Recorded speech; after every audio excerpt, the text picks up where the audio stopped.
चहगाँ उच्च प्राथमिक विद्यालय रे वार्षिक उत्सव अनुष्ठित। भवानीपाटना ब्लॉक अंतर्गत चहगाँ उच्च प्राथमिक विद्यालय वार्षिक उत्सव पालित हो जाइछि।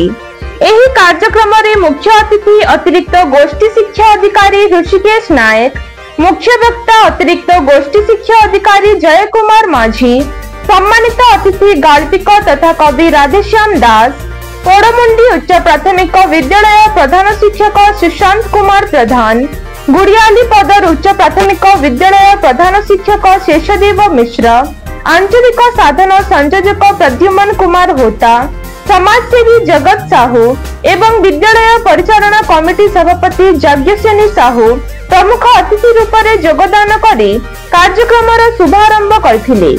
मुख्य अतिथि और सम्मानित अतिथि माने विद्यालय शिक्षण सामग्री मेला और विज्ञान प्रदर्शनी बुली देखिबा सहित वृक्षरोपण भली महत्व कार्य सह सृजनी फलकर उद्घाटन करथिले।